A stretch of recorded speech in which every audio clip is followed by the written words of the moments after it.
Hey guys, this is Mike from the Outer World, here with our first ever deck profile for the channel. Scott and I are going to be doing profiles on two of our pretty much new self-made fun decks. Yeah. So, in order to not take forever to do this profile, let's just get right into it. So, the ruler for this deck is Gill Rabus. Most people know what he does, but if you don't, his activation condition is he costs 0 to J-activate, but you can only do it while your opponent controls a J-ruler. And you can tap any stone you have can tap for red mana. Or, sorry, Fire Will. On the other side, he has the same exact effect, but when he comes into the field, you negate a J-ruler your opponent controls abilities, and then destroy it. And if he's the only, if he's the only resonator or if he's the only J resonator on the board, he gains +4/+4. And he's a 10/10. So basically, he's super punishing if your opponent makes the J ruler happen. So he's very good anti-aggro, very good against the 28 Regalia deck. All in all, just really such a good ruler. And this deck is Blue Blazer, so we run only blue stones. We run one of the Moojdart, the Fantasy Stone. That card's basically just for a couple of shenanigans that come up later in the video. And then 9 basic water stones. It's pretty standard. Blazer makes everything red, so essentially this is a red-blue deck where you can just do whatever you want with them.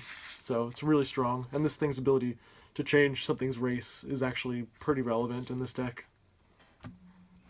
Going to the Resonators, we have a couple of 1-drops. We run 4 Cheshire Cat, just the best water resonator in the game. I can't stress that enough. It's just so versatile. Just provides you with such great... It doesn't even provide you with board presence. It just helps you fix your hands, get your combos rolling. Just really, really strong. And it combos well with a bunch of other stuff in this deck. The next 1-drops we have are the budget players Hunter and Black Forest. Flame Sprite.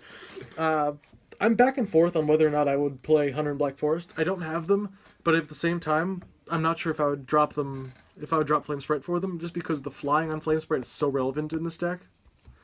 I'll probably go back and forth testing them, but this is a really strong option right now. It's very consistent damage in the early turns. Speaking of flyers, we have 4 Hanzo Hattori, the draw when she comes in, and she has flying again. Again, flyers are very important in this deck because you want to get into your late game damage as much as possible, and flying really helps you do that. Helps you establish tempo and helps you get over important things your opponent has. Speaking of tempo, we got Lancelot, tempo.card. Obviously the swiftness is really good. His other ability doesn't get activated very often. We don't have many activators for that, giving it the extra 1,000 attack for the 700 damage. But even as just a 6/6 swiftness, it's really, really strong in this build. And then 2 little tech choices in Hera for round out our 2-drops. Hera's just really good for this format because she pops Regalias, draws you cards. It's really good against Reflect, Refrain. It's good against people that are still playing the bow. Bow's kind of going out of style though, so this might just end up being for everything else. It's really good for against the Arla decks, just to make sure that you can get that bow out of there so you can attack with your smaller stuff. For 3-drops, we've got Snow White, the Valkyrie of Passion. Obviously, a very good red resonator, getting swiftness and first strike, being able to pop off a counter to deal 3 to something. It's really, really strong, especially when you want to keep up tempo in this build. Another little late game option, it can also be a little Dread, the fake Red Moon. 8/8 target attack is really nice, but most of the time you're going to be want to Awakening her. Her +6/-6 ability doesn't really come into play often, but if you want to remove stuff from the board and try swing for massive board pushes, that second ability to take something and swing with it is really, really powerful. And then 2 Adombrali. This is a blue-red deck, so you'll only be getting the blue and the red versions of his effects. But drawing a card, again, obviously is really strong, and dealing 400 to a Resonator is phenomenal. So getting him on the board, dealing that, and then having that 6/8 body is really, really good.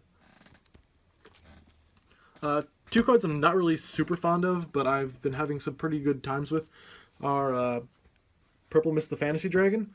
It has that same clause that Cheshire Cat has where it can't be targeted by spells or abilities, which is really good when you're trying to establish a board and get a bunch of sticky stuff on there.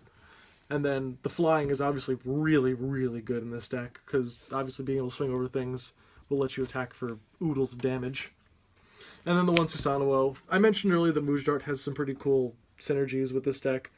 Susanowo is one of the main contributors. If you, before you recover, if you tap 2 for Moojdart, and then force something your opponent controls to be a dragon, then you untap everything. If you have the 3 will open for Susanowo, you can just outright kill them and swing in for 12, deal 12, pierce them. It's really, really powerful.